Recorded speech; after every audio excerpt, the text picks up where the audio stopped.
Welcome to San Joaquin Spotlight, a public affairs program featuring conversations about life in the central San Joaquin Valley. This program is brought to you in partnership between KFSR 90.7 FM and CMAC Fresno. I'm your host, Sevag Tateosian. The studio's buzzing with activity today as we've got volunteers behind the camera and in the studio. We've got musicians in the studio and behind the scenes in the studio in the editing booth. Today we're going to be talking about the J. Smith Group. Welcome to the program. Thanks for having us. So you're Jay Smith. Yes. And you're Patrick Contreras. I'm pretty sure. How did this, well, I mean, I have a ton of questions for you, but let's start with this band. I mean, how did this idea come about?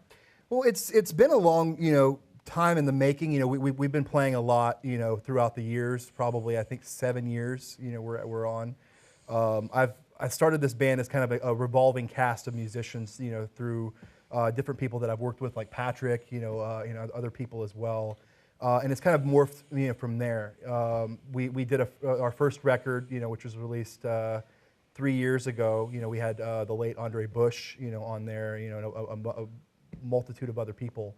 But right now, we just released. We're actually releasing a new record, November 14th at Sandrini's, called Too Many Notes.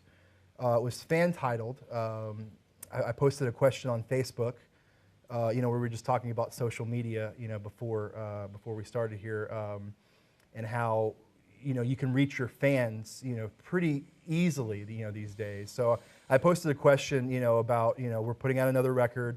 What would you guys want it to be called? We got a lot of different responses. I think one was like Jay's Myth. But the one that got the most votes was Too Many Notes, because that's kind of what I'm known, for doing, is playing a lot of notes. So once I got that all in place, I started calling everybody. I called, Patrick. I think he was the first call that I made, and he's kind of known for playing a lot of notes too.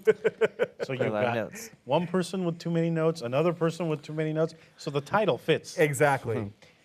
November 14th, this album is coming out. Where can our audience members preview it? I was listening to it online somewhere for just bits and pieces of it. By the way, it's fantastic. Thank you. I mean, the way it flows is great. But where can people listen to this? Well, it's going to be released on iTunes, Spotify, Last.fm, and like 30 other retailers, Amazon as well. It's going to be available on my website, jsmithgroup.com. It's also, if we see this right here, this is the, I don't know if you can see that there, but this is the album art, which was done by Carlos Fierros. This is going to be available at our show in Bakersfield on November 14th. Patrick, you're a part of this group. And all of you have been in the music industry for a long time, but here in Fresno, we've seen Patrick play at different venues and stuff. What instrument are you playing? Violin on here, yeah. I'm just doing what I normally do. How did you get started in the violin? Because, the violin is a great instrument, but did you know right away that this is what I want? Well, my father got it for me. He's an electrician, and we grew up in an area not too far from here, and a lot of farm workers, so there's a lot of trades. That's kind of the way it works when you don't have a lot of money. So he traded a job to do an electrician job for this violin. So I got it when I was 4, and so he honestly just made it a rule of the house, was I don't care what you're gonna do, you're gonna play 30 minutes a day until you're 18. So that was pretty much the rule of the house from that instant since I was 4. So at the time, I bet you're like, Dad, what are you making me do? Now looking back, how do you feel? Oh yeah, no, I didn't want to play it, and I was in sports and stuff. So like I'd go to lift weights for football, and then like go to orchestra practice all by 8 o'clock, and then come home, take off my pads, practice my violin, do my homework. So, but I'm so glad that he, along with my parents, along with my teachers, pushed me to stay in it, because it takes a lot of people to. What advice do you give someone who's just starting out, wanting to play either the violin or any instrument, but specifically the violin? What advice would you give them? Define your goals first. Define what you want to do with this instrument. You have to, or else, and that's going to define how you approach learning the instrument. So that's how I tell my students, it's like, what do you want from this, first of all? Here's what I want, what do you want? I try, and if they're serious, then you have to understand that it's a commitment. And so Sometimes you might have to stay home from your friend's house to go to the movies on Friday night because you need to practice, but it's not a commitment. And then also learning is not something you get. I get a lot of the questions that ask me, oh, how long is it to learn this song if I pick up the violin? And I say, there's no such thing as learning. I don't call it learning, I call it developing. Yeah. So it's going to take you a while to develop at the violin. So you have to approach it in that way and be patient. But there's a lot of reward because not a lot of people can make it to the top of that mountain. Jay, let me ask you, how much work does it go into doing this? I mean, a lot of people think, all they do is they play the instrument and there we have the CD, but there's more to that than that. Yeah, well, it's funny because we're in an age where it's not even just about playing your instrument and getting good on your instrument. It's also about developing a sound and a style, that you can actually make a living at. 9 times out of 10, a lot of this is how do you make yourself marketable, and not only that, but how do you continue to keep yourself marketable, and how do you continue to make that process something that you can make a living at. One of the things that I teach as well, and one of the things that I tell my students is it's also it's 50% music and 50% business. And the more that you realize that, the more likely that you're actually going to be able to make a living at it. Because it's one thing, to play at home or just play, for maybe your friends or whatnot. But it's also another thing to be able to go out and actually earn your keep with it.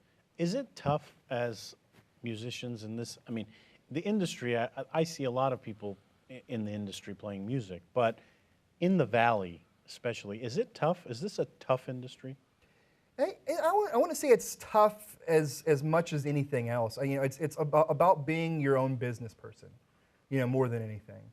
So if you approach it in that respect, you'll do well. But the other part of it too is, Mike Dana was one of my instructors at Fresno City College, and he used to tell me that it's all about having multiple revenue streams. So you have your gigs, that you're playing. You have your students that you're teaching, royalties, hopefully. Yeah. And then anything else you can earn a keep with as well. So for me, one of the bands that I play with down in Bakersfield works a lot, Mento Baru. They've been there for about 24 years. I just joined the band maybe 3 years ago. But I mean, I would say a good 70% of my my earnings come from that band. And we play a wide variety of different places. We play festivals, we play weddings, we play all sorts of stuff. So then there's also my band, which we work, but not nearly as much as that, does. But it's all about diversifying. So the more things you have going and the more, things you're doing, the more likely you'll be able to earn a living. It's not necessarily like 8 to 5 job. 8 to 5 job where you go there and you're done, you clock out and you're done. You really have to be, on top of it, especially with, being in the time that we're in, social media. You have to be able to market yourself as an entity, as a however you want to, you put it. That's pretty much, where you're at, with this. So if you can do that, which, the younger people, like my students, I'm sure Patrick's students and other people's students, they're already on Instagram, they're already on Facebook, they're already on Twitter. So they already kind of got a step ahead, with old guys like us. Well, and Patrick, we were talking a little bit before the camera started rolling. You were performing before social media, and you're performing now that there is social media. Total different ball game. Yeah, it changed the game completely, especially for acts such as myself, which is a violin and unique. Before I had posters and word of mouth and not really much traction. And now people can decide and judge me before I ever go to my show. So, which can be a bad or a good thing. But what it's done is it's changed the game. It's put it more in our hands to create our own promotion, our own buzz. But with that, it's also put more responsibility because now you're on social media. Before, if you weren't a business person, you can get away with the greatness of your playing. Yeah. Now you have to be an organized business person, and that's what it's done. With greater power comes greater responsibility. Well, controlling your image at that point too, because I mean that's the nice thing about being in the situation that we're in. We're in control of everything. I mean, it's kind of a scary thing too, because if you don't know what to do. It sounds like the business aspect is very, very important in this industry that you're doing. It's everything. Yeah. Well, and how do you, I mean, how do you know when a tune, either of you can answer this. How do you know when a tune is the tune? Like, sometimes you're listening to music and you hear the beat and you're like, oh, that's the beat. How do you know when you're performing that's where you want to be? I mean, I'll take this one first. And is then- it by looking at the audience and seeing the smile and the nods on the people's head? Man, there's no easy way to answer it. I don't know if you can know it's the one because you can bet on it's the one, but really it's the one that the audience decides. And so there's been more times than not where, man, I love this song because we're so loud and we're so just aggressive on what I feel that should be good. And but how the audience responds, I mean, they're really the ones going to tell you. So you can feel good about a song, and you can know it's good, but to know what's going to hit, that's tough. That's tough for me at least. Yeah, well, and I think a lot of it too is personal preference.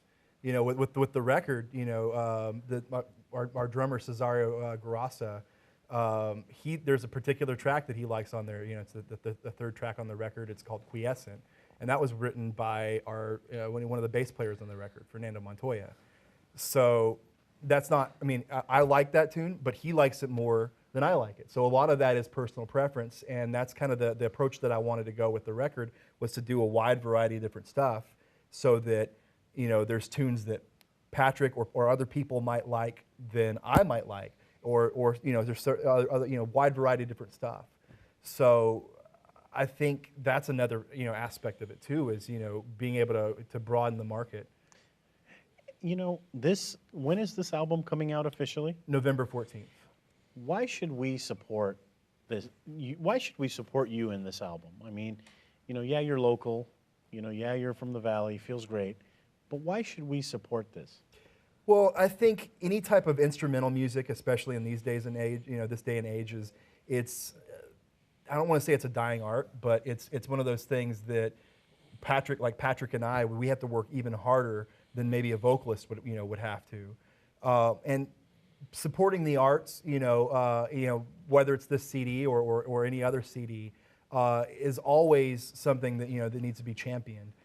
Simply on the basis that there's all sorts of studies that have said that kids actually learn more and they're able to become more functioning. If they picked up an instrument or they played an instrument, for any given amount of time. On top of that, it's one of those things. It's just the same way that we want to support, local artists, not just musicians, but also local painters, which is one of the reasons why, I had, a local artist, do the album art, as well, just because I wanted to be as all-inclusive as I could possibly be with not just musicians, but also with the arts. We're running out of time in this segment because we've got a couple of other band members that are going to be in the hot seat in a little bit, and that's James and Cesareo, who are in the background right now. But real fast, where can they go to find out more information about the tracks and you all? jsmithgroup.com, and for Patrick, I think it's facebook.com. PatrickContreras.com. Oh, okay, there we go. PatrickContreras.com. And they can find you on Facebook and all of the social other media avenues? And I just want to say, the reason why you should support this record, I mean, beyond that it's local, is that it's a good record. And you should support a good record. I agree with that. It's a variety. I mean, one thing I noticed while I was listening to some of the stuff that you had sent me is there's a variety of stuff. I mean, I can't just say that there's one guy playing the guitar and one female vocalist. It's a variety of instruments, which, makes it appealing for someone like me because my taste is different. So congratulations, you two. Good luck on this album. And now we'll talk to Cesareo and James and get their input on this album. Thanks so much. Thank you for having us. Yeah. We'll be back after this. Welcome back. We're still talking about this incredible band that's in the studio. We have members Cesareo and James. Welcome to the program. That's a fun. Thanks. So tell us a little bit. Let's start with you, Cesareo. Sure. What is the instrument that you play in this track? Well, for this particular recording, I played drums, and I helped kind of socially producing it. Mainly not so much in terms of like the actual decisions, those were all the J's, but kind of helping out with just kind of the concept and also some of the ideas, tonal ideas, things of that nature. What got you to say, I'm going to play drums? I mean, is that when you were a kid? We heard from Right. Patrick earlier that, his dad got him a violin and he was Yeah. playing the violin. Similar story for you, or is it different? I mean, how did you get involved in drums? Kind of parallel, but a little bit different. With me, when I first started, my father was from Spain. So when I had my first interest in an instrument, I mentioned that I wanted to play the guitar. So he had these visions of his son playing flamenco guitar, like from the homeland. And they bought me the guitar, and I probably practiced about a total of 8 hours with it the entire time. So they kind of looked at me and said, "We just spent all this money on a guitar. You're not even playing it." So it just kind of sat in the corner. And then one day, around 1984. I was watching a video with Van Halen playing Jump, and like instinct, I just went over to our bird cage and grabbed two of the perches and started playing along with it. My poor bird, it only had one perch to sit on forever. And for years after that, I just started air drumming and then just playing to everything: Rush albums, Oingo Boingo, The Police, whatever I had in my record collection. And for about a few years after that, I'd be going, "Can I get a drum set?" They said, "Play the guitar." "Can I get a drum set?" "What about your guitar?" Arg. So I just kept air drumming until they kind of saw that this wasn't going away, and they just broke down and finally got me a drum set. Same question with you, James. I mean, the saxophone, what got you to say, I'm going to play the saxophone? It could have been the trumpet, you could have been the trombone, but the saxophone, how? You know what? It just called to me. I think my first real moment with the saxophone, I was actually playing piano in my junior high jazz band, and I think there was a saxophone moment over on the other side of the band. And I was like, you know what? I kind of want to play over there. And so after 8th grade, my parents got me the saxophone. Actually, I played on the record, and I haven't looked back since then. So it's been since my freshman year in high school that I've played saxophone. See, you do something unique on this album, and I've never seen it before.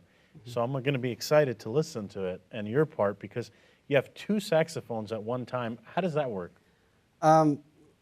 Very carefully to put them to put them both. There's the drummer in him, by the way. to put both the saxophone mouthpieces in your mouth at the same time, and blow in such a way that it produces sound on both. It's a really kind of a strange, unique sound timbre. It's unusual, but it's not unheard of.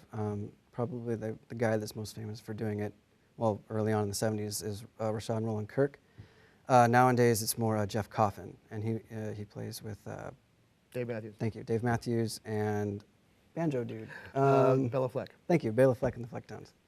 But Here all night. yeah. While he's giving you all the answers, winning lottery ticket? Yeah, number? seriously. Lottery's done, man.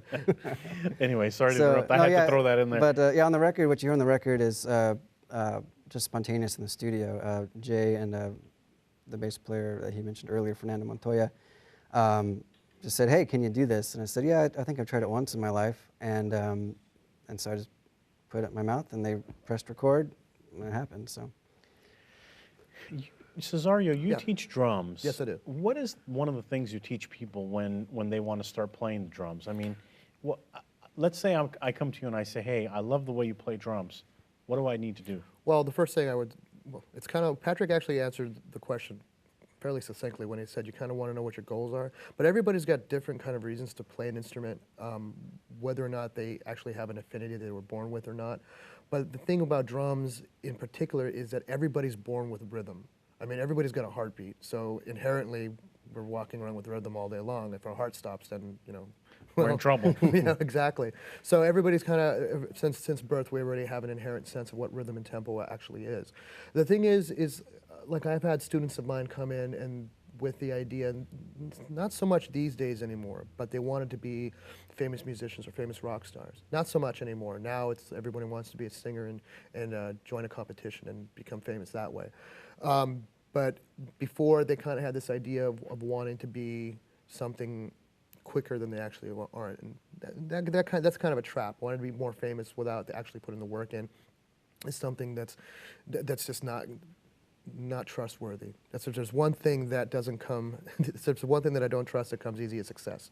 And so whenever I had students of mine kind of coming with that kind of mindset, it's almost like, well, if you put in the work here, that's not just enough. You have to do it at home too. It's not just using the lessons as practice time, but also going home, watching other musicians, listening to music, kind of absorbing yourself with it. So it's just not 30 minutes, a 30-minute oasis, and then you go home and forget about it. It's something that you constantly want to keep doing. Now, for anybody that wanted to play like me, there's already one me. You don't need any more of this, trust me. No, you don't. You got You really enough, don't. seriously. So it's more like about playing to be the best of you.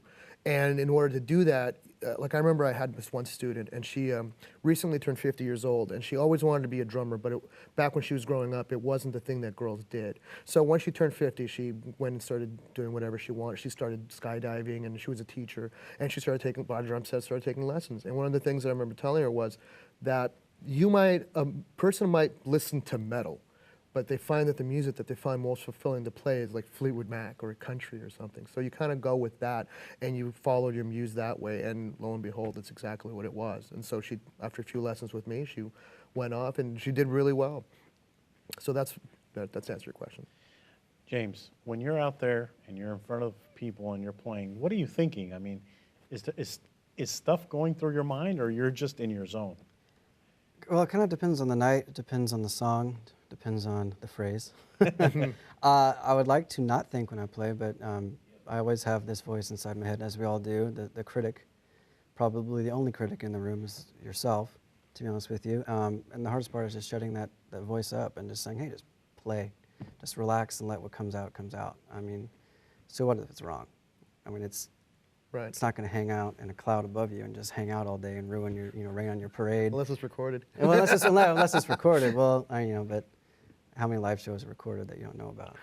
Actually, that's always funny when that does happen. It's like, oh, by the way, we recorded the show. What? It's on YouTube. Yeah. Give me all the video. Yeah, sometimes it's actually kind of cool whenever that actually does happen. Like there's one sound guy in Bakersfield. He's got an outboard rig, and the band that James, Jay, and Patrick and I all play with Mento Buru down in Bakersfield, you mentioned before. We played a show over at a bar called Bee Riders, and the sound man, was testing out some gear, so he had some outboard gear, and he recorded both of our sets without telling us. So we're on stage and we're just playing and going, oh, whatever, and we're thinking that it was a mediocre set. Then we get our set back on a recording and listening back to it, going, oh wow, this was really cool, because we didn't know, we weren't being self-conscious. If you're aware of what's going on, sometimes it makes you a little bit More nervous. A lot more, to say the least. Especially when that light comes on, because you're not just facing your own limitations as a musician, but you've also got financial limitations. It's like, how much is this going to cost us,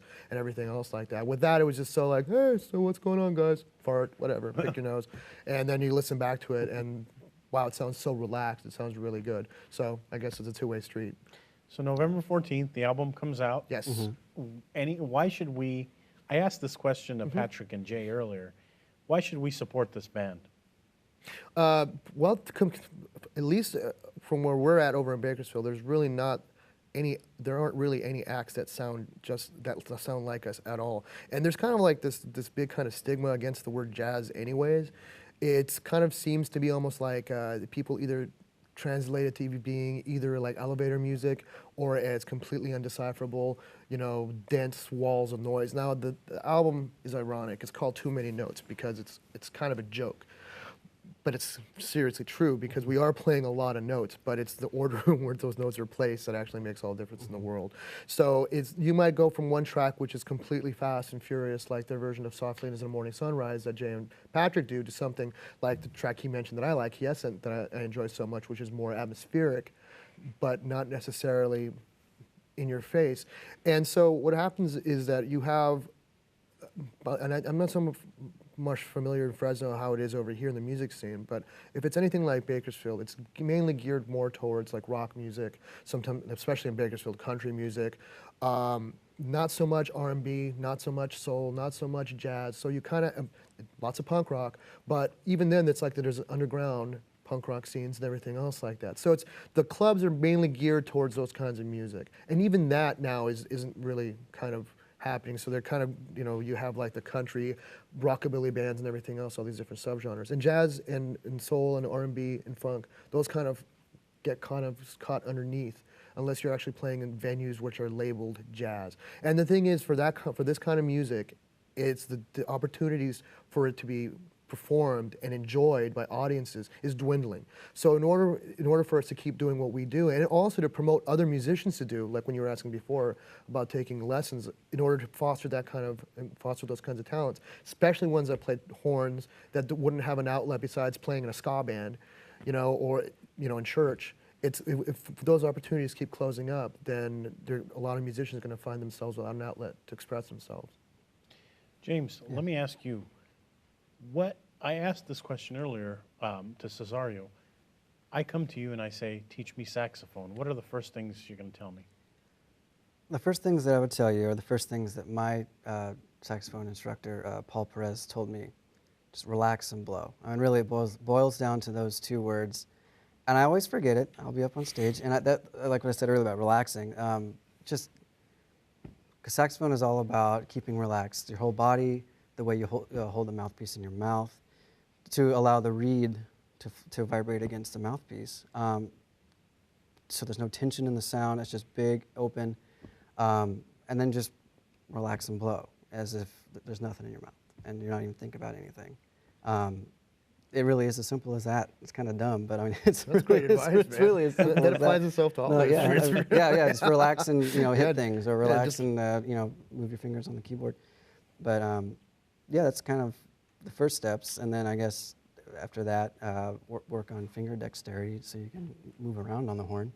But as far as making your first sound on the horn, that's the first thing. When November 14th comes around and this album, you perform or you put this album out there, right. When people buy it, how does it make you feel?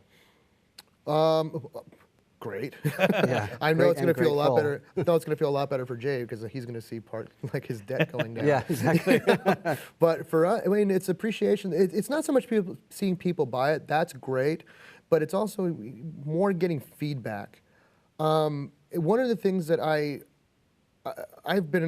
just turned 41. And I've been playing music across the country for over half my life. And one of the things that I've kind of found out is that your friends are going to tell you everything you want to hear, while your enemies will want to tell you everything you don't. And the truth is somewhere right in the middle. So what I like hearing is feedback that's not complete praise, but also at the same time honest. Yeah. And that's really kind of what I want more from anything else.